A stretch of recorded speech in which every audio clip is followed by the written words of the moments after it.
game, it was almost a foregone conclusion. So let's see, as we move into the second draft, what Hanwha's form here is in Game 2. Yeah, it's going to be the resilience tested here for Hanwha Life Esports. And we've seen they don't really seem to care too much about losing. Let's see whether that continues here on this particular stage.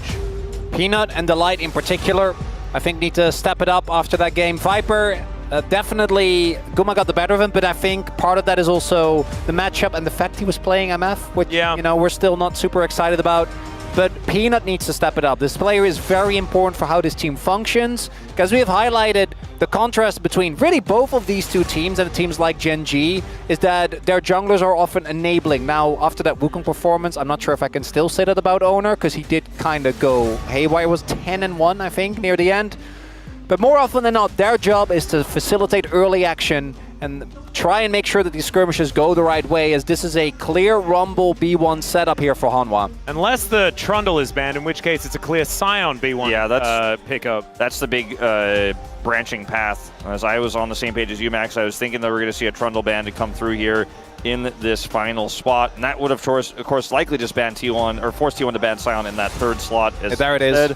And so that's what we're going to see. So you can ban Scion here unless Doran has something prepared into it, but the Gwen is already gone. Doran not known to play Nidalee in the top lane, so I imagine they'll just take it away. But if you might just Yorick. Yeah, if you ban Scion, you do play into the Rumble, right? Yeah. Which, that is definitely something that's quite scary, especially with Gwen already taken up the board. See what they do decide to take away here. It might just be the Rumble because it is the more frightening of the two options. Let's see, it is going to be the Rumble. So there we go, Scion up and available. Can just be locked in here for Zeus. is not necessarily a Scion-type player. He doesn't like to play tanks as much, but I feel like Scion, the mastery we've seen in the LCK this year on this pick, you can Zeus Scion. Like, you can be aggressive, you can trade aggressively, you can win lane on Scion for sure. We've also seen him carry team fights just with the way he's able to get into the back line, be a giant behemoth. This does open the possibility of a Doran Camille, which I'm kind of down for. You think what if they just Camille TF?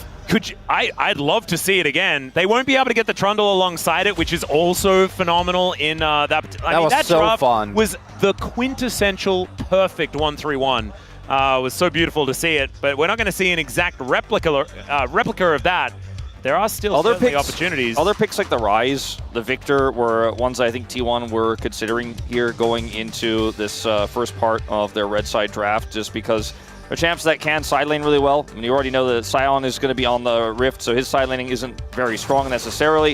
It gets the later parts of the game, and Guma will get his hands on the Varus, which does give a roar through the crowd as it's one of his most famed picks. Yeah, particularly right here. I think that makes a lot of sense. A little smile there.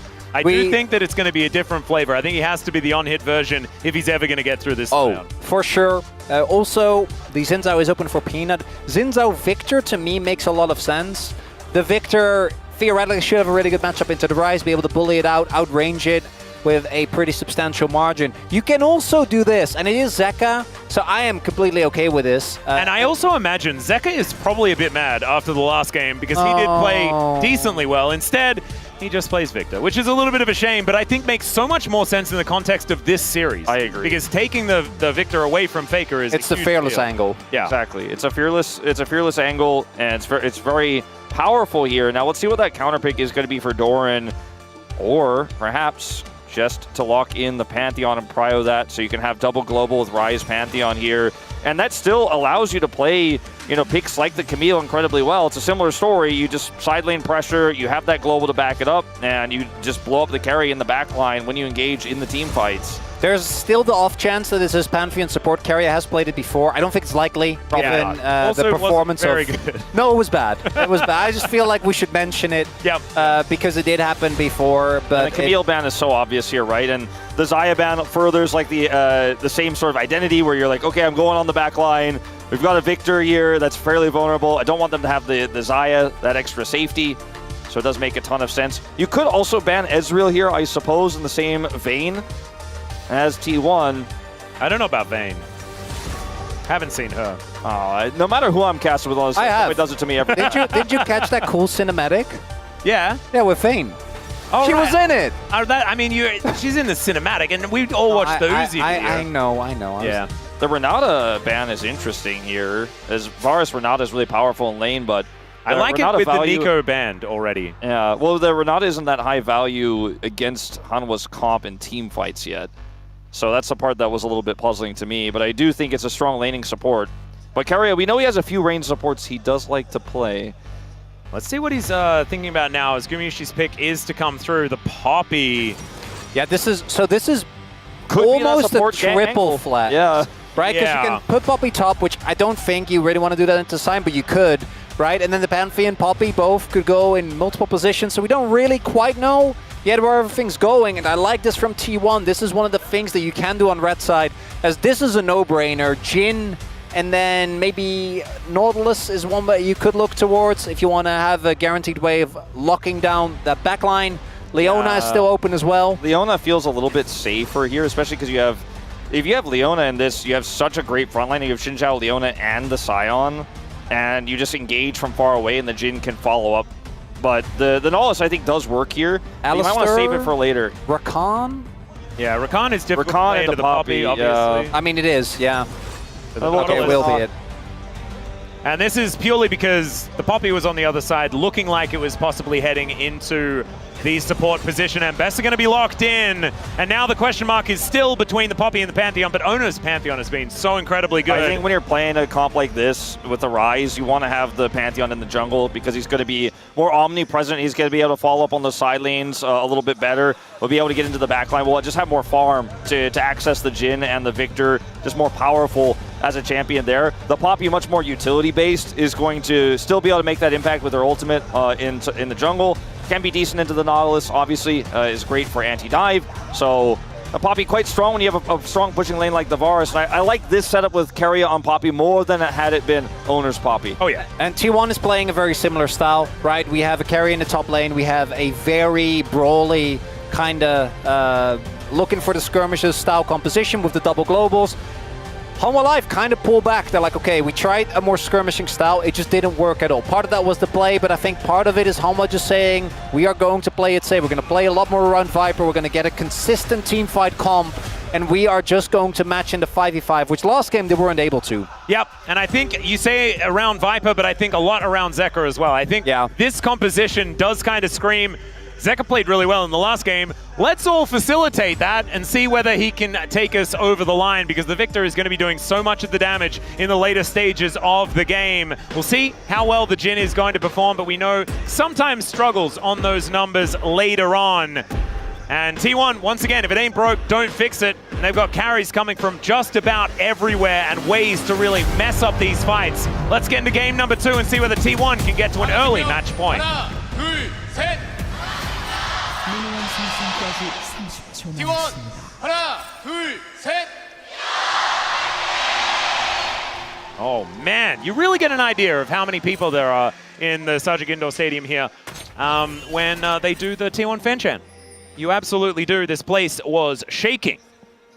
I'm pretty sure that's also the same skin, and he's on the same position as he was in the quarterfinal against LNG when he found the outplay, Guma. The 1v2, you know, when our mutual... Wait, and he has gone lethality. Yeah, when our mutual friend, Mr. Draco, said that he's just better. That was right here. I was also in the arena when that happened. I was here as well. And I think I had hearing issues after that. That was a good play.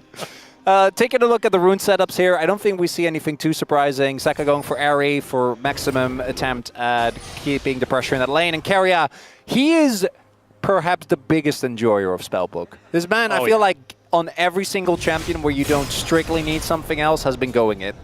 Yeah, and is going to give you a lot of power, especially because how well Poppy can just straight up TP to an objective and ult 2 people away or just ult the jungler away. I want to be able to be anywhere at any time with that teleport. And the double smite, obviously quite powerful when you also have a Varus, as Guma has proven in the past. Did go for Comet in this game. Did not go for lethal tempo despite the Scion that is on the other side. Just knowing there's a ton of damage with this Ryze, I suppose. Feels like he wants to hit those backline targets and blow up the Victor, follow up on the Pantheon. I suppose that's the idea. They do have a lot of damage, and Doran should be able to have a decent chance getting through the tanks. Oh my goodness, it's a lot of damage onto Keria. Viper with that fourth bullet available takes him down below 300. I still get caught off guard how often these level 2 spikes just completely cook a bot lane. You're like, guys, I know all of you know. We know. But still, nicely done there as Guma. Okay, Guma in a lot of trouble here as he's lit on fire. Delight catching him off guard there just a little bit. We don't have a lot of context as to what was happening here. As Zeka pushing Faker underneath the turret. The Victor actually doing a decent job here in the lane thus far. That death rate starting to hurt. Yeah, Guma just wanting to get that last wave, but unfortunately will not get it as a result of that ignite. Can't stay for it anymore, so a lot of minions lost. I mean, he's sitting on 6 CS. That's a really big deal. I want you to look at the experience bar as well. Yeah, it's crazy. He's a whole level behind, a full level. Okay, that's insanity. Still, the wave is stacking up, and at least Keria will be able to get a level or two, but still, I like that we're checking out the Zen lane. As I say Zen, my god, Doran is so close to dead. Like I said, you can Zeus this now. Yeah. Sion is very strong. He is going to eat a potion. That should help him, at least momentarily. Hit the roar. Yeah, the roar of the Slayer, cutting that armor down really does mean that Q hurts a lot. He still has Cookie as well. Zeus is really, I think, feeling confident. Peanut, this is even, like, with Zinzo, you can't dive this. He does get pinged, so I think that they do have a suspicion. Peanut not going to run the risk. I don't know if they know where Oner is. Oner, of course, now currently on that bot side, Krabby. Yeah. Scary moment there for Doran, though, for sure. Yeah, so things going okay as far as the laning phase is concerned, but that is not what HLE had. Like, that wasn't the problem that they had. It was coordination in teamfights and skirmishes where the issues started to crop up, and that was where T1 started to excel. Speaking of which, Oner comes towards this mid lane as Zeka. That's a decent amount of value on the gravity field. Doesn't have to use the flash, but had just teleported back to this lane. That is a big deal. It doesn't feel great when you come back to lane and lose most of your health, and now struggling to get the trades you were looking for. It's too high risk. As question mark ping's going down here on T1 on the location of Peanut, tracking where he is well here as the lane swap does come through. Keria's gonna have to babysit this wave here, but again, so much farm lost. Once again here for Guma, finds himself now nearly 20 CS down. 20 He's not gonna CS get this whole wave either. At 5 minutes into the game, that is a very large number. Still, might be able to get some value from this lane swap. And there is a cannon up here towards the top side, and he does get it. There's the piercing arrow to lock that one down. So Gumayusi coming on over, and Zeus might park himself in this brush, but of course T1 did that little strategy yesterday, so I don't think he's going to get caught off guard. No, you can see Guma stand still. I'm pretty sure he just was kind of waiting for Zeus to walk out. Not going to fall for it. As we have both teams, I think, looking towards that dragon.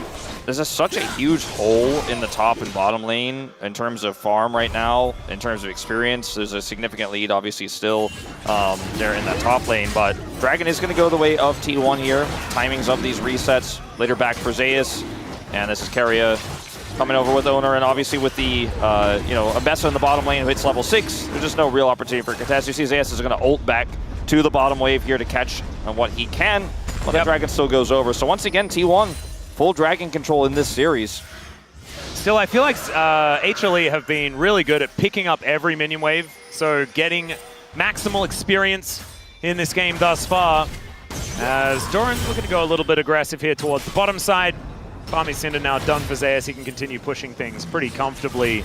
It's interesting, though, that T1 basically had 2 losing lanes and was still able to get Prio on the objective, right? Yeah, it's a bit weird. It's the timing of the resets. Like, Zeus reset so late and didn't have TP and then just ulted down, and they were like, all right, because Doran went first. Doran had TP bottom, and I think that's a big part of why Hanwha were not able to contest there. And I feel if you look at the experience, you can see Guma's actually completely caught up to Viper with the time he spent alone there in the top side. So still a significant CS difference that you can see reflected in the gold lead for Viper, but things looking a little bit better than they were moments before. We also have Peanut, who was just pathing towards topside. And as you say, really not looking to contest.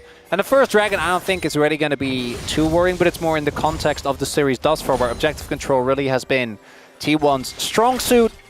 But Hanwha Live this time around can be very happy to just kind of sit around until they've hit like an item and a half at least, with the amount of scaling that they have. T1 obviously still have elements that scale well. I think the Rise is a no-brainer. Poppy really never loses value, and Ambessa becomes a much bigger problem in side lane. But as a cohesive unit, I do think you can struggle as you get towards the later stage. And if you have to fight 5v5s against Hanwha and you can't get on top of Viper, things can become very tough. Well, speaking of things that are tough, Zeus here underneath his outer turret in the bottom lane. Ooh, Aurora the Slayer going to get blocked here by the Scion. By the Ambessa. That's going to deny a bit of that farm. Zeka dealing with Faker here in the mid lane, who did creep towards that bottom side. That's why we were saying that Zeus could be in trouble, and still he might be, as Oner is in position. Faker as well, yeah, threatening. Commit, but they're just going to get plates out of this, and it's going to deny Zeus a lot of farm. So this is still a big win, even if they don't get a kill. And Doran is even looking to deny it back here. We'll proxy this wave. And obviously on the top side, this means grub control does go to Peanut, but with a Scion and a Victor, do you really care that much as T1 if this does go over? I think the answer is probably no. Yeah, a lot of damage from that dancing grenade, but like you were saying, Grub's going to be the trade for a decent amount here towards the bottom side. Zeus is just trying to play that weak side Scion. And here is the Realm Warp in as Faker off to the side, doesn't get hit by that Q, and in comes Oner to finish him off. First blood going over to the Pantheon as a teleport. Does come through. Actually, Zeka just walking down towards this bottom side as Faker just executes himself, denies the money to HLE. That's huge. And, you know, if that Q hits on the Realm Warp, it's a little bit different, I think, for how the story does eventuate, but Faker's able to avoid it. And that's a big win. You know, no real loss here for Hanwha Life. Or sorry, no trade back for Hanwha Life. I feel like the only cross map we're getting is Peanut. Red buff? Getting red buff. Yeah. That's not really what you're looking towards. Zeka got close, but not actually getting it, and still committing his flash, right? So that is a even trade in summoners, and obviously a big trade down here with, I think, so close as well, Zeka to trying to get on top of Faker's. There's depth charge, and there's main CC. I think he's dead. Yeah. They got him this time. Yeah, Woo! They did get him this time, so there we go. 1 versus 1 as far as those kills are concerned. Here on the bottom side of the map, Doran in a little bit of trouble as well, but is able to dash out of the way of the gravity field, and he will be, at least for now, okay. And that is just going to be the Gromp stolen away by Peanut. Viper here in this mid lane, actually getting some plates himself. So that gold lead still going to be there for HLE. Yeah, all plates actually going over here. Zeka collects another on the bottom side. Peanut's here, and Viper has his ultimate, so there's just no way you could try to collapse there and punish that. So that was a really good judgment by Hanwha Life in that situation. Zeka gets the plate, they get the kill onto Faker. That goes over to Viper as well. And we'll see how this did all break out. It's just Peanut and Delight on the other edge. Delight flashes for the ult, and it's really easy to just chain this CC together. Nothing Faker can do. Very straightforward play there. Nicely done. Good roam by Delight and Viper. And what we're seeing now, I think the pivot from Hanwha that they made in draft is warranted, because the game that KT did win yesterday was when T1 wasn't able to completely break open the game in laning phase, right? We've seen this team really excel when they can just keep accelerating the pace, keep catching people off guard. This comp obviously still does that insanely well with the double global, with the Poppy. So if you ever have a moment of weakness, if you're not ready to contest an objective, you can definitely get in trouble. But this time around for Hanwha Life, the engage is amazing. The front to back is really threatening. And now, at this point in the game, they can go for that Scion dive. Yeah. That's not going to remain the case. I think for T1, speaking of the objectives, Hanwha might not be ready for with this Poppy and double global. They're not set up for this one, and Peanut's just gone. Case in point. We just knew like exactly what was going to happen here in Hanwha Life. We're only really half contesting anyways. It's a bit early. Hanging around. Yeah, this dragon is going to be secured. Deadly Flourish not going to be enough to stop that one, as it is going to be an Ocean Soul, not the most pivotal, but still something worth going for here as T1 are set up. Only one away from Soul Point here in this game. There is still so much pressure. They got Doran's TP, and he's still going back to the top lane. They're not going to send Faker there, so Sion going to get some alone time here, and that's a small win that Han will get back, but still T1 once again stacking these dragons. Well, Zeka here on this bottom side catches the wave. Faker lying in wait. We'll see whether any sort of jump scare will occur. Looks like it's probably not going to be too much of an issue as Keria moving into the enemy jungle. I don't think he's going to be able to stop Peanut from taking away his own blue buff, but still getting so much information and vision on this Poppy. The Keria is saving a smite for more important matters, such as stealing dragons. Indeed. Still, Barons. Barons, Archons, really anything that actually tilts the game in favor. Viper definitely the most ahead member here for Hanwha Life. My question is, how much are they actually going to be able to use that? Because the Jhin, obviously the ult is going to always get a crazy amount of value with the amount of frontline and CC that you have in your team. But actually walking up to so many of these characters on T1 is a really, really big task. And Doran, thanks to the attention that's been paid by the rest of his team, has actually been looking good. And I think a lot of this does go again back to the fact that we haven't really seen Peanut still in this series. Yeah, and he's normally the guy that gets stuff going. And it'd be fine if Zeus is sacrificed and Viper is really put ahead. But this lead is fairly negligible. I am more interested in Zeka being ahead. The problem with Zeka being ahead is going for a very safe build here with the Rod of Ages. And not going full damage. Trying to connect here is, okay, they're going to go for the chain CC. Carrion tries to move himself out of the way, but Peanut locks down that kill and just caught napping here a little bit. The Poppy. So Keria now lying down might be a big in here for HLE to try and get this snowball rolling. Yeah, they might just look to try to somehow get this full turret as they look for Oner. Yeah, another hook does come through. There's the audacious charge as Faker is off to the side to make this an actual 2 versus 2. But Zeka comes over to make it 3. Gumayusi a little bit later. The Arcane Storm, not quite enough as the Chains of Corruption comes in and Peanut taxis his way out with the Grump. Knocks it up there as well, but the Realm Warp is coming in. Peanut does have to flash as another hook is going to come through as Viper has to cleanse as Kerry is back once again. Okay, Keeper's Verdict does get him out of there. Now Faker is the one left alone. Zeus turns up. Enough of that funny business, says HLE. It's Viper that gets the kill. And what this time, happened? Yeah, this time T1 is the one trying to heavily overcommit to a play. And they get punished massively. Yeah, I mean, Peanut initially looks like maybe he has, as we're not done yet. All right, there's Grand Shuffle underneath the turret here onto a gravity field as Oner, he can't tank the turret anymore, and Peanut in a good position this time. Huh? Yeah, what? Not really sure. That was my analysis at the end. I put the analysis I'm on this. I'm right there with you. Yeah. Not really sure about that one. I mean, it's only 4 stacks of Rod of Ages for Zeka, but it's not about the build. It's just about the fact that there wasn't great follow-up there, and you're going. If he doesn't do the damage, don't worry, the turret will. I do think that this right here, this is just how it works with T1 Ascuma. Does he have Nimbus Cloak? I feel like that's why you would barrier there to get out.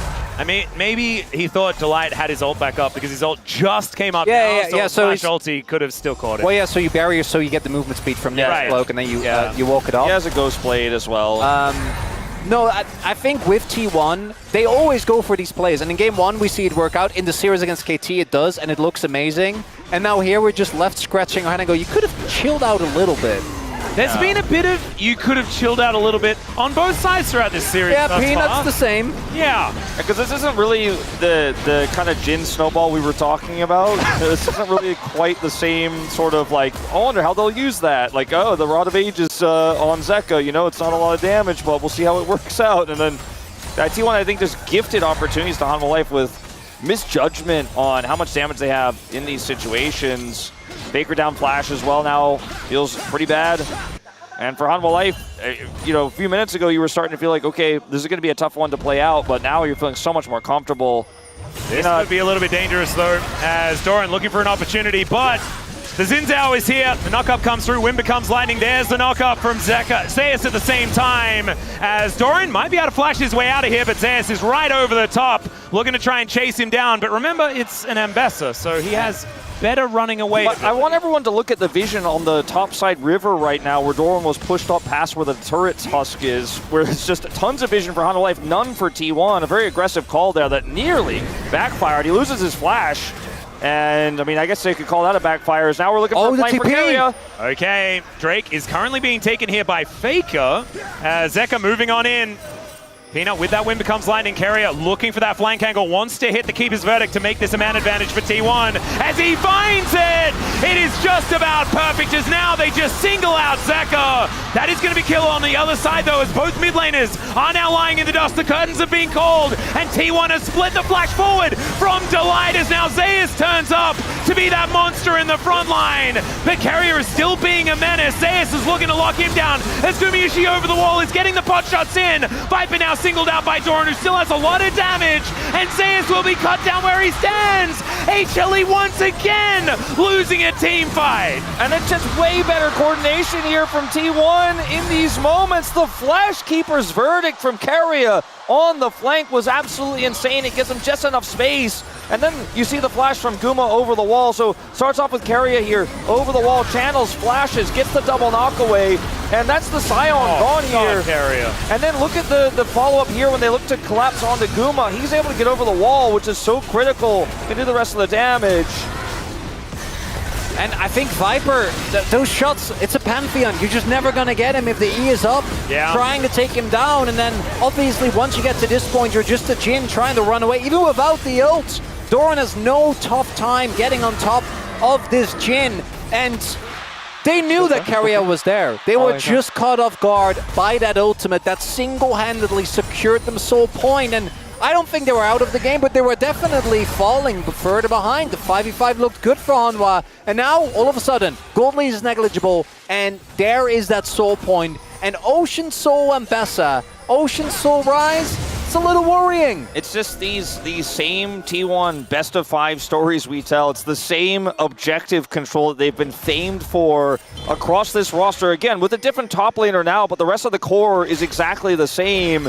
And that's something that takes years to build. You can't just build a roster and put Zeus into your roster as Hanwha Life and then have that same coordination. I think they're very close, and their team fighting's been insane. But in this series, it's just not on T1's level, and it feels like T1's peak coordination comes in these really important pivotal series. And in this first 2 set of games, it has been around Dragon specifically where you're seeing it really shine. And you're also seeing our POM from yesterday really shine. On your screen right here, Doran, most damage in the game, although cheating a little bit because he's been fighting a Scion the entirety of the time, but still getting so much work done, and I felt like he was the difference maker, right? He was that extra threat as HLE thought that they'd been able to knock a couple down, right? Zeka and Faker were traded, but then you still have so much more damage available on T1's side. And from this point on, the matchup only gets better. You have the armor penetration on your passive, or in your ultimate rather. You have Black Cleaver and Eclipse, and you're a full level up. Yeah. So, yes, Zeus is going to still be tough to get through for some of the other members. Obviously, Guma is a big one.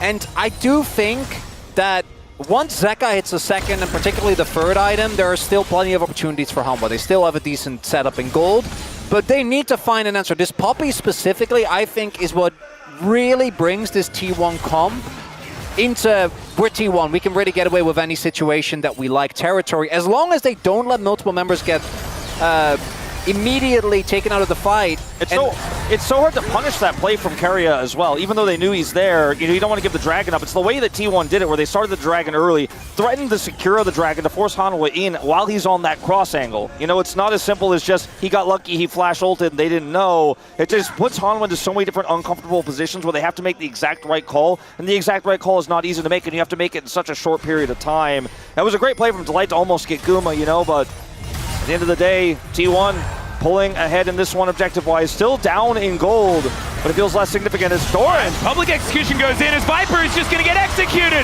They blow him up, and now the Chains of Corruption to hold Zeus in position. The rest of HLE trying to get here, but 2 are already on the floor, and T1 are just happy that they've showed up for the slaughter. The knockup comes in though, and Doran is going to be taken down, but Delight will also be returned as another one.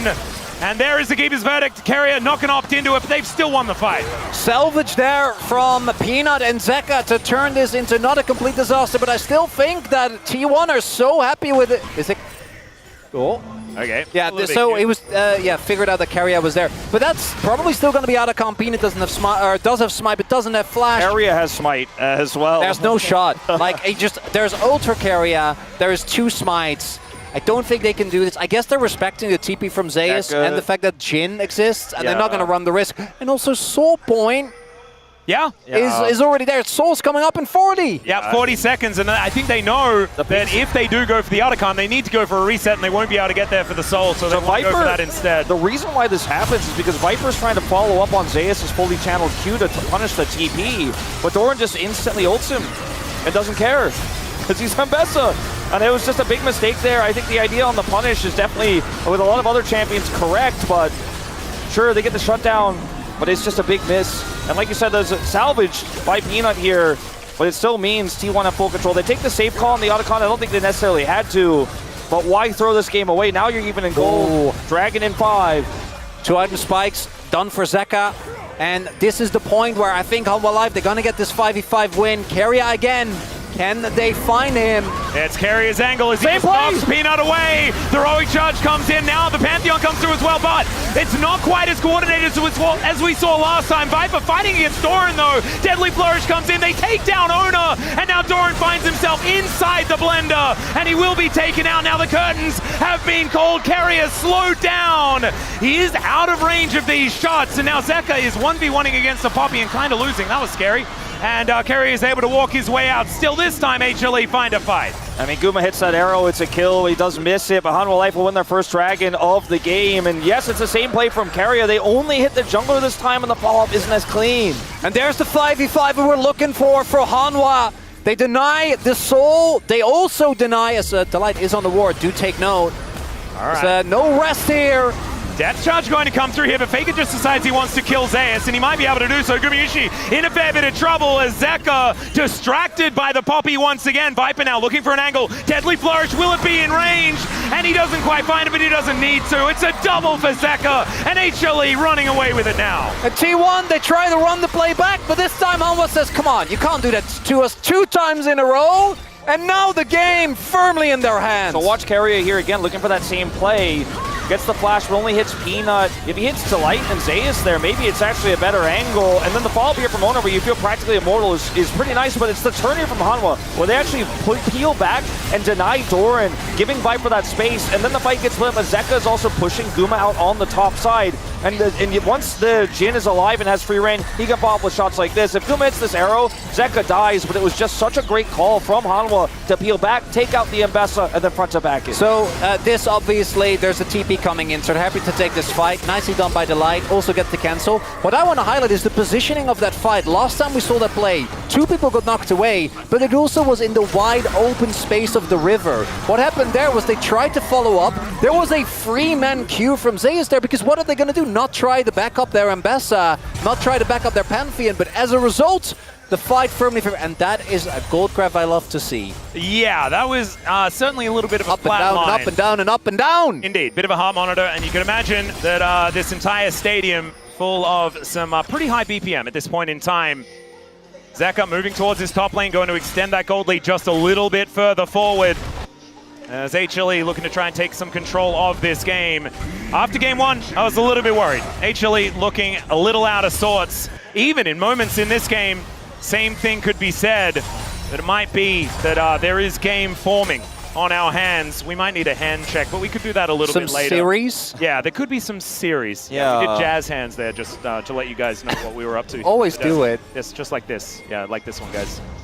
No game just yet, as you can see, but we'll see what crops up later on in the series. So, I mean, Baron is the objective that's up right now, but, you know, neither of these teams in a position to take it. Even with a 2-item victor, you know, it's not something you could do fast enough. You don't have enough control. So the next fight is likely going to be on this dragon, unless something happens, right? A proactive play from Peanut, he gets a pick, or they're able to threaten a turn. That could be how Hanwha Life want to play this, but they are, again, denying vision of T1, forcing T1 to be in this area. Yeah, Carrier. TP. Yeah, they're just looking for Zeka, and he is It's a deep TP. He is a long way away from everyone as he flashes towards Oner. The rest of his team is coming up though, and his health bar is pretty high. He's still alive for now. The depth charge comes into public execution, misses onto this Victor, who is just standing in amongst all of his bodyguards, and now Faker is singled out. It's Zeka's turn to close in. Faker's still looking for that damage, but now the fight is ensuing on the other side. Delight might give himself up, but the knockup is there from Zeus. He's trying to stand in the way, and Zeka might get executed here by Doran. He goes golden, and Doran is still alive. They take him down as the arrow is going to be there from Gumayusi. As 3 for 3 is the trade, but it is only really the tanky members alive from HLE, and Gumayusi is still terrifying on his signature Varus. And also domestic Doran is unreal. This man, who is this guy, Wolf? I mean, this guy is popping off in the fight, and it looks really messy because you can see the TP here from Doran and the Oner ult means you think you've collapsed on the Zeka. Rumble comes through, but Zeka gets over the wall, and there's so much peel, there's so much follow-up here. Keria's ult completely whiffs, hits nobody here, and now you're in the blender of this Victor doing so much damage freely, but crucially, the re-engage there from Doran where they actually decide, okay, Faker's unsalvageable here, we're not going to be able to save him, we're going to take out Delight here, and then Guma has so much power. If Zeka tries to duel Guma, he could just get sniped because he's so low. Doran goes in on him here. Doran playing super well, and Zeka with the huge outplayer. Q comes in for Zeus, and also the Zonius means he does go down. Without his calls in that fight and how he split Hanwha Life up and how their decision to give up Faker there, I think this fight was a wash and Hanwha Life would have crushed them. I was not ready for the flanking Varus. That rim really got me. Yeah, and that kind of worked as well. And yes, yeah, weird. So, a lot of sums are down for Hanwha. I do also want to highlight the restraint of Zeka on his stopwatch. That was actually, he waited until the arrows were in the air, but even before, I think a lot of players would stopwatch as soon as that play starts. But he really went for maxing the damage as another fight for the soul here, at least for T1, if they can get back space. But I think this is where Hanwha Life's comp should really shine. When they can get that front to back, Faker looking on the flank. Let's see that Keria ult. That's the most important part of a lot of these fights. Oh, the Ocean Rift. You really don't get to front to back when a Poppy is in the game, especially when it's Keria. He's got the heal set for a bit of a gap close as well. Well, Faker is actually just going to try and take down the start in the mid lane. He will be successful, and remember, T1, they don't necessarily need to go for this. He wants but they can, as here's the Keeper's verdict. They do get rid of the Psy on the front line. He's now gone. The Gravity Well is doing so much work here, as Zeka just walks away and lets that Arcane Storm do the work, but it's Gumayusi, it's Faker, and they have so much damage, and they'll get the soul off the back end. An insane fight here for T1. I thought they were certainly going to look for the smite for the soul, lock Peanut down, but they get the Scion instead, which is basically team fight winning in itself. And the damage numbers might belong to Doran and Guma, but again, it's that Poppy! Yeah, man. Keria just removes that front line, and then they can't do anything about it. They rely so much on having that big tank. Because without Scion, there is no one holding Doran back. Doran again finds the ult on Viper, and there is no one to stop him, no one to keep Zeka and Viper safe. And even though, yeah, Oner goes down, who cares? Your Pantheon dying at this point in the fight doesn't matter whatsoever. The backline is safe. That's the soul. And that's Baron as well. Yep, I think the only thing that hit Gumayusi there actually just ate his Edge of Night Shield to give him that little bit of extra value, who was otherwise completely untouched in that fight. 15 to 15 is the kill score, but it is the amount of objectives, it is the amount of control that T1 has in this game, now with Baron and the Soul. I mean, practically speaking, T1 have lost one fight on objectives throughout this series thus far. It's just been their objective fighting that is so much better than Hanwha's, whether it's defensive or whether it's these tricky plays from Keria. And now they're looking for a bit of a collapse here. Realm Warp not ready for Faker. I think they're just going to push Hanwha away. Yeah, and look at the damage dealt numbers. This is absolutely insane. Both Gumayusi and Doran running away with it. And Keria is the lowest in the game, by like a large margin as well. But he has hit some of the best buttons. Well, I mean, he's got them to soul. Oh, yeah. Like both fights were, it's insane. It's ridiculous. In the mid lane, we've got the top laners trying to face off, but Chains of Corruption comes down towards his bottom lane. Delight probably lucky that that anchor didn't land. And T1, the war of attrition is just being won on their side of the rift. Here's the flanking teleport, though, as Gumayusi could be in a lot of trouble. He doesn't have his shield, and he doesn't have a whole lot of hope, but he does flash. And the train is not even going to get the stun. The wind becomes lightning, misses. Is the knockup going to be there? The rest of T1 are turning up. Guma's still trying to kite this one out. He finally dies. The knockup is huge there from Delight at the same time, as HLE are trying to fight off Doran on the other side of the fight, and things are going completely wrong for HLE on the top side. Delight trying to get out. The flash in front from Keria is just gorgeous, and Doran can do no wrong here in Busan. And why Hanwha Life is firing skill shots into the nothingness of the rift. Doran is 1v2ing. Yeah, I want to have a chat with Aslan, man. That guy is getting hit by everything there in Narnia. Oh man, Doran is just having the series, again, just like he did yesterday, that you couldn't have predicted coming into Road to MSI. Not to say that the guy was weak, he was still one of our best top laners, but to see him do it this well and to really be on peak form. Yesterday we thought, okay, maybe it's because he's perfect, or it's because he's against perfect, because perfect is a much weaker top laner than Zeus. But I mean, he just had so much agency in this on an Ambessa that we've seen very little success in the LCK with. Wait, I want you to look.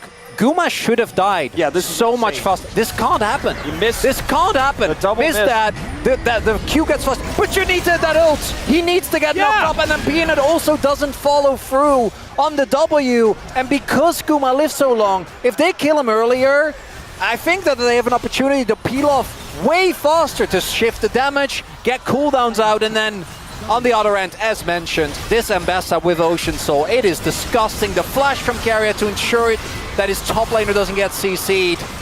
The sustain from the passive from Doran as well as that Soul is...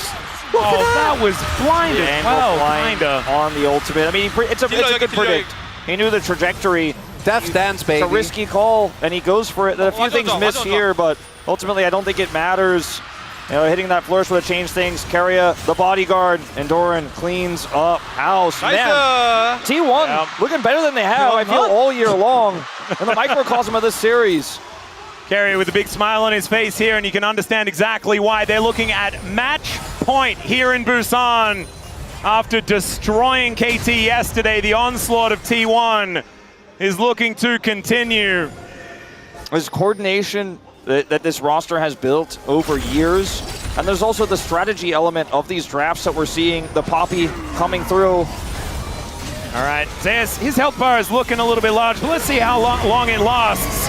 As there's another public execution, Doran getting in amongst 5 people underneath the turret. They haven't gone down just yet, but there's the Grand Starfall. Here is T1, and it's a double already for that man in the top lane. Zeka gonna go golden, and just watch as T1 rolls over the top like this wave that is just attacking them in their base. Viper, yeah, I think probably sticking around on this fountain is going to be the right idea, as T1 will move to match point here and make it possibly a pretty short one here in Busan. And that bot side play, the power of friendship, T1 have done that exact same